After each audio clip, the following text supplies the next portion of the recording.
तो चलिए आज हम लोग बात करते हैं जो कंप्यूटर एप्लीकेशन सब्जेक्ट क्लास 9 में जो थ्योरी में पहला टॉपिक है introduction to object oriented programming के अंतर्गत जो फर्स्ट पार्ट है principles of object oriented programming, basically what is object oriented programming, और उसके बाद we will discuss about difference between procedure oriented programming and object oriented programming. So the basic thing which is required under object oriented programming, we are going to write down the short form of it, that is OOP. So in object oriented programming there are a few important points that you need to take care of. सबसे पहले आपको कुछ important points का ध्यान रखना है कि object oriented programming की जब भी हम लोग बात कर रहे हैं तो सबसे पहले हम लोग क्या करेंगे, ऑब्जेक्ट और क्लास को आइडेंटिफाई करेंगे. अब ये ऑब्जेक्ट क्या होती है और ये क्लास क्या होती है. ऑब्जेक्ट कोई भी रियल वर्ल्ड एंटिटी, जब जावा में ऑब्जेक्ट की बात करते हैं तो हम लोग कोई भी रियल वर्ल्ड एंटिटी की बात करते हैं. ऑब्जेक्ट क्या हो सकती है, जैसे आपका कोई भी डब्बा, ये एक ऑब्जेक्ट हो सकती है. जैसे स्कूल की बात करें तो स्कूल में स्टूडेंट एक ऑब्जेक्ट हो सकती है, एक टेबल एक ऑब्जेक्ट हो सकती है, डोर एक ऑब्जेक्ट हो सकता है. कोई भी रियल वर्ल्ड एंटिटी जो कि हम लोग अपने आसपास देखते हैं उसमें से कोई भी चीज़ आपकी ऑब्जेक्ट हो सकती है. तो ये आपको ध्यान रखना है. तो जब भी हम लोग ऑब्जेक्ट ओरिएंटेड प्रोग्रामिंग की बात करते हैं तो सबसे पहले हम लोगों को ऑब्जेक्ट और क्लास को आइडेंटिफाई करना होता है. जैसे हम लोग यदि अपने स्टूडेंट लाइफ का ही एग्जांपल लें तो जैसे आपकी क्लास, सपोज आप बात कर रहे हैं क्लास 9A की, तो ये क्या है, क्लास है. अब क्लास को कैसे डिफाइन करोगे, क्लास को डिफाइन हम लोग कर सकते हैं, it is a group of student. ठीक है, it is a group of student, मतलब बहुत सारे स्टूडेंट्स को एक जगह इकट्ठा कर दिया गया एक सेक्शन के, तो वो क्या बन गई, क्लास बन गई. और यदि ऑब्जेक्ट की बात करें इस सिनारियो में तो ऑब्जेक्ट हो गए आपके स्टूडेंट, मतलब जो बच्चे क्लास में आपके वो स्टूडेंट हो गए. तो अब यदि इसी एग्जाम्पल से, दैट मीन्स यदि इसी एग्जाम्पल से हम लोग रिलेट करें ऑब्जेक्ट और क्लास का, तो जो हम लोग क्लास की बात करते हैं तो क्लास को हम लोग क्या बोल सकते हैं, हम लोग बोल सकते हैं it is a collection of object. क्योंकि ऑब्जेक्ट क्या था हमारा, हम यहाँ पे ऑब्जेक्ट था हमारा स्टूडेंट. तो क्या जो हमारी क्लास है क्लास 9A, उसको जावा की लैंग्वेज यदि क्लास से कनेक्ट करें तो क्या उसको बोल सकते हैं, it is a collection of object. Object हमारा क्या था, ऑब्जेक्ट था हमारा स्टूडेंट. तो बहुत सारे स्टूडेंट को जब हम लोगों ने कंबाइन कर दिया, एक पूरा ग्रुप बना दिया, तो वो बन गई क्लास. और ऑब्जेक्ट क्या हुआ, ऑब्जेक्ट हमारा क्या हुआ, ऑब्जेक्ट हमारा यहाँ पर इस केस में स्टूडेंट है.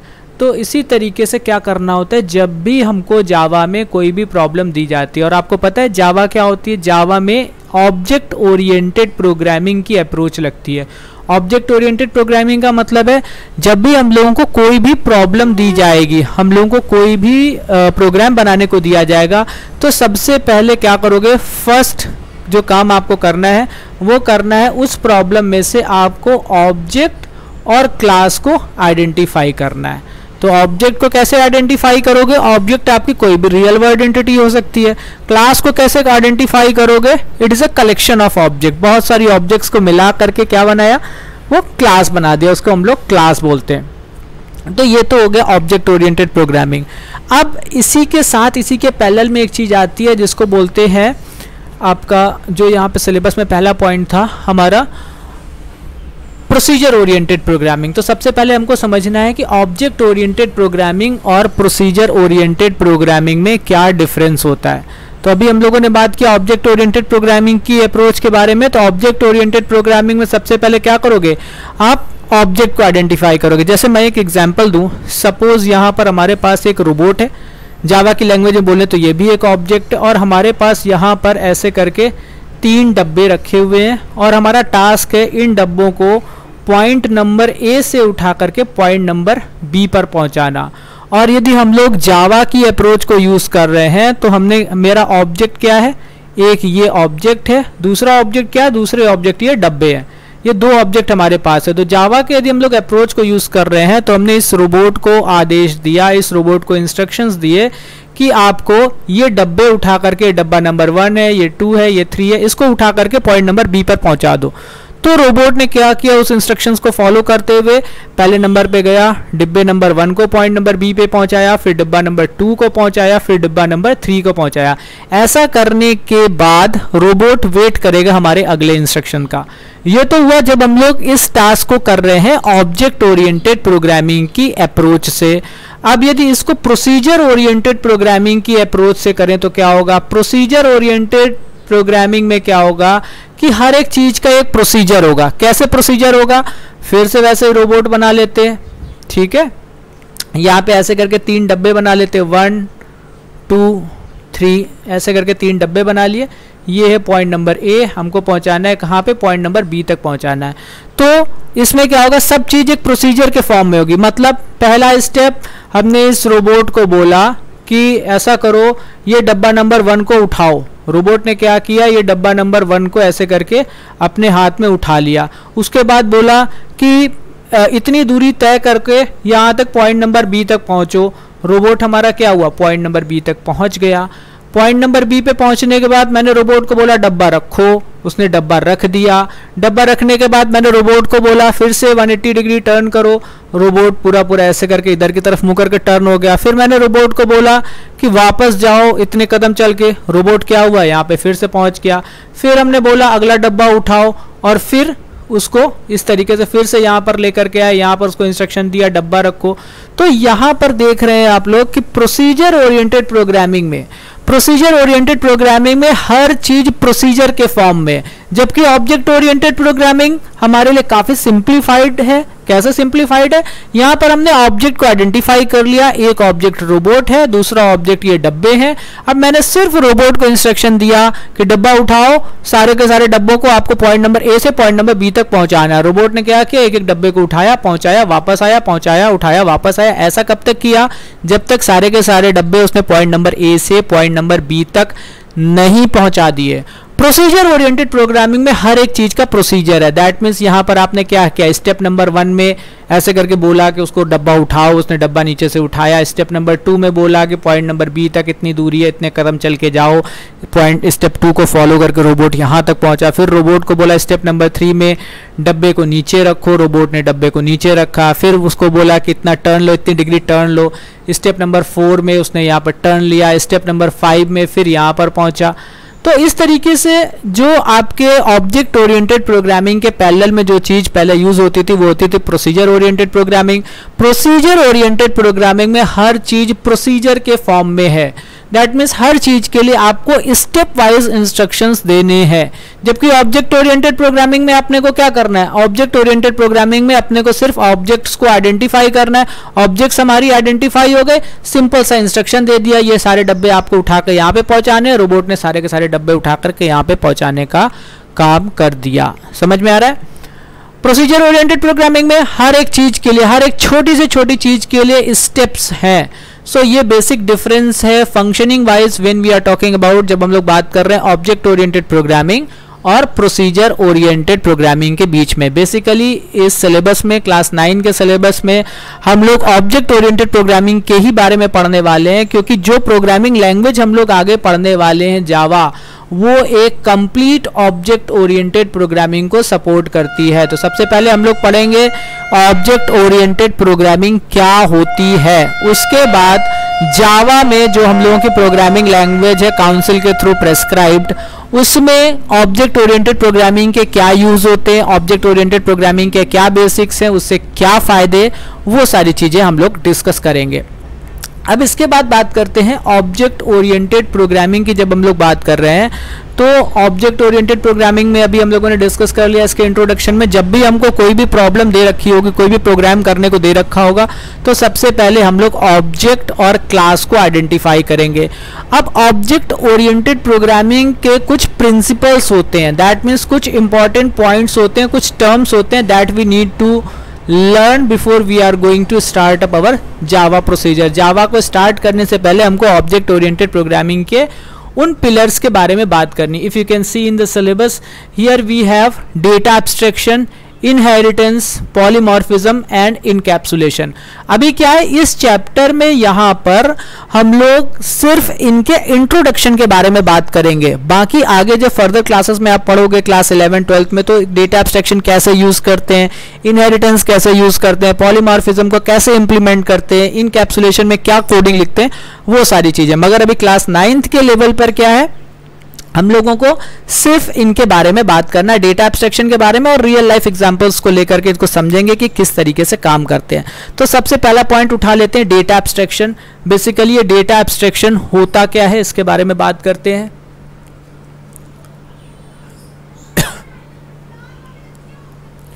डेटा एब्स्ट्रैक्शन क्या होता है? डेटा एब्स्ट्रैक्शन का मतलब होता है हाइड करना, डेटा को हाइड करना।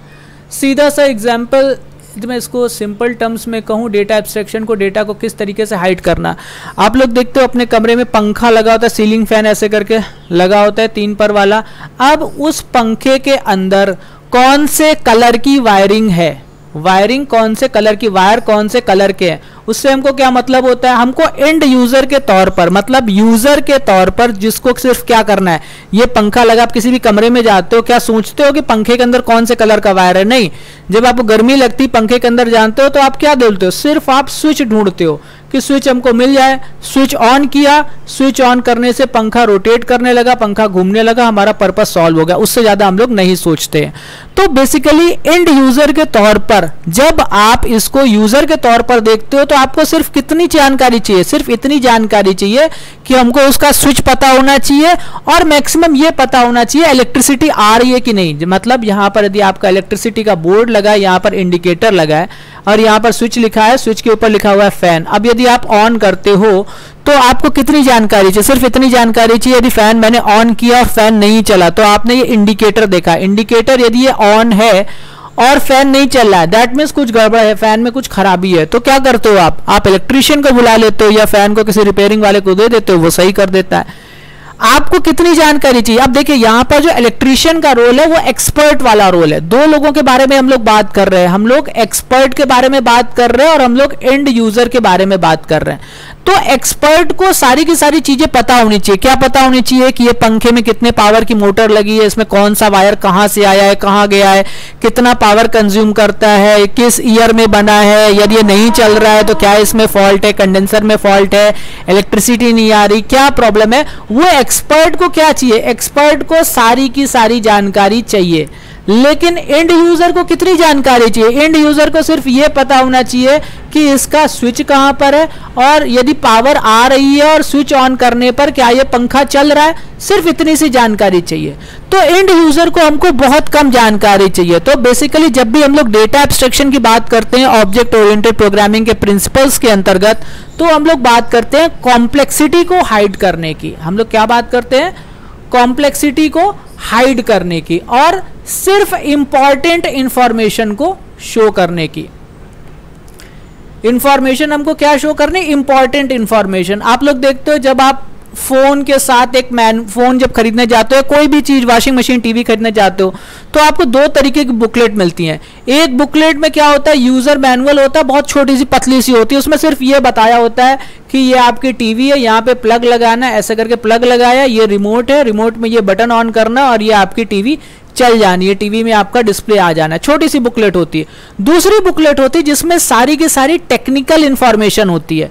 तो वो जो टेक्निकल इंफॉर्मेशन वाली मोटी सी बुक है जिसमें लिखा हुआ है टीवी कितनी पावर सप्लाई पे चलेगी, कितना पावर कंज्यूम करेगी, इसके साथ क्या सावधानी रखनी है, इसमें पानी नहीं पड़ने देना, पानी नहीं भिगोने देना, वो जो टेक्निकल वाली इंफॉर्मेशन है, टेक्निकल वाली बुक है, वो किसके लिए? वो एक्सपर्ट के लिए, वो मैकेनिक के लिए जो इसको रिपेयर करेगा, उसको ये सब इंफॉर्मेशन जरूरी हो सकती है। एंड यूजर को कितना पता होना चाहिए? सिर्फ ये पता होना चाहिए कि भाई ये रिमोट है और यदि टीवी सही सलामत है और यदि प्लग में पावर सप्लाई आ रही तो मैंने इसको प्लग इन किया, प्लग से कनेक्ट किया और हमारी टीवी चलने लगी। सिर्फ इतना पता होना चाहिए।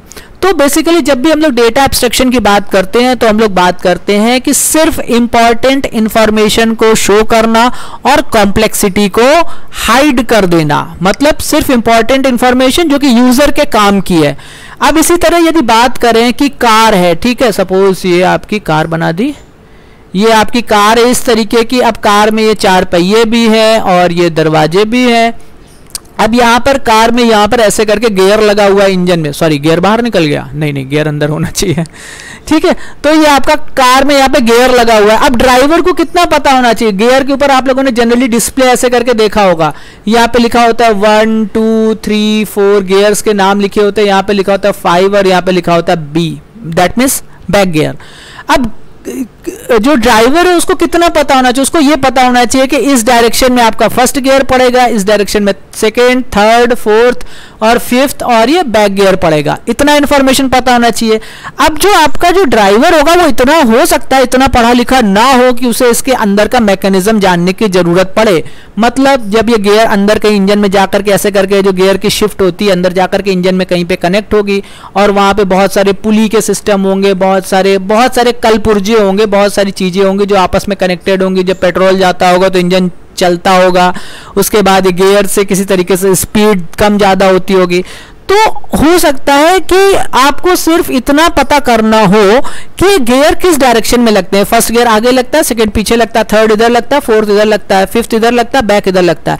तो इतनी सी जानकारी आपको निकालने के लिए आपको क्या करना पड़ेगा, आपको पूरी मैनुअल पूरी बुकलेट इतनी मोटी जो 60-70 पन्ने की है वो पढ़ने की जरूरत ना पड़े। तो वहां पे क्या किया गया, जो गियर का ऊपर नॉब होता है वहीं पर ये चीज डिस्प्ले कर दी गई, फर्स्ट गियर इधर, सेकंड इधर, थर्ड इधर, फोर्थ इधर, फिफ्थ इधर और ये बैक गियर।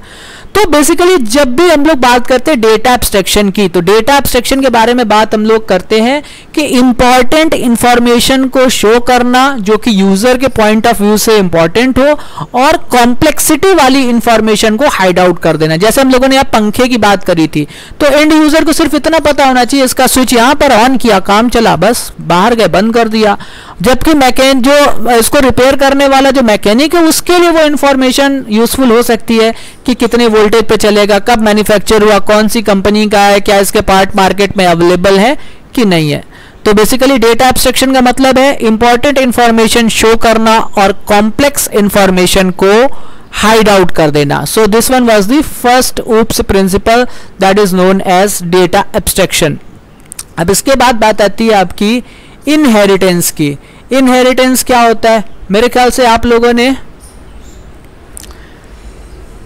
सुना होगा, बहुत सी बीमारी हेरिडिटी से आती है, दैट मीन्स जो आपका पेरेंट होता है पेरेंट से चाइल्ड में ट्रांसफर होती है। ना सिर्फ बीमारी, हम लोग कभी कभी ना किसी की शक्ल, जैसे कोई व्यक्ति हम लोग उससे नहीं मिले, हम लोग उसकी शक्ल देख के ही बता देते हैं अरे ये तो फलाने अंकल का बेटा है। तो कैसे बता देते, क्योंकि उसकी शक्ल मिल रही होती है। तो हम लोगों को अपने पेरेंट्स से कुछ प्रॉपर्टीज मिलती है जेनेटिकली, दैट मीन्स जीन्स के थ्रू हमारे पास ट्रांसफर होती है पेरेंट्स से प्रॉपर्टी, जिसमें क्या होता है चेहरा मिलना होता है, आपकी हाइट कई बार क्या होता है डिपेंडेंट होती है, यदि पेरेंट्स आपके कम हाइट के हैं तो आपकी हाइट कम होगी, यदि कोई व्यक्ति मतलब किसी व्यक्ति के सिर में बाल कम है तो उसका जो आगे जो व्यक्ति है उसके भी बाल कम होंगे। इसी तरीके से बहुत सारी बीमारी होती हैं, जैसे ब्लड प्रेशर हो गया, डायबिटीज हो गया, ये बहुत सारी चीजें क्या होती हैं पेरेंट्स से चाइल्ड में ट्रांसफर होती हैं।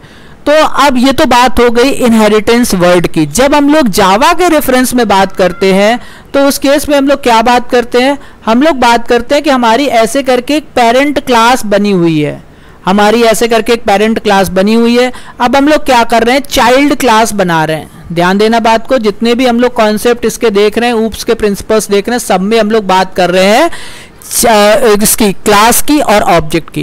तो जब भी हम लोग इस तरीके से बात करते हैं तो उस केस में क्या होता है, हमारी पेरेंट क्लास ऑलरेडी बनी हुई है, चाइल्ड क्लास हमने नई बनाई है। अब हम चाहते हैं पेरेंट क्लास की सारी प्रॉपर्टीज चाइल्ड क्लास के अंदर आ जाए, पेरेंट क्लास की प्रॉपर्टी चाइल्ड क्लास के अंदर आ जाए। तो उस केस में हम लोग इनहेरिटेंस का यूज करते हैं। जब आप लोग आगे क्लास 11-12 पढ़ोगे जाकर के तो ISC के क्लास 12th के सिलेबस में how you are going to use inheritance कैसे यूज करना, कौन सा कीवर्ड यूज होता है, एक्चुअल प्रोग्रामिंग में कैसे इंप्लीमेंट करते हैं, तो वहां पर इसके बारे में बात किया जाएगा। अभी हम लोग बात कर रहे हैं सिर्फ इनहेरिटेंस कॉन्सेप्ट की। इनहेरिटेंस वर्ड क्या होता है वो पता होना चाहिए। तो इनहेरिटेंस वर्ड के बारे में जब बात करते हैं तो बेसिकली हम लोग बात करते हैं कि पेरेंट अपनी प्रॉपर्टीज चाइल्ड को ट्रांसफर कर रहा है।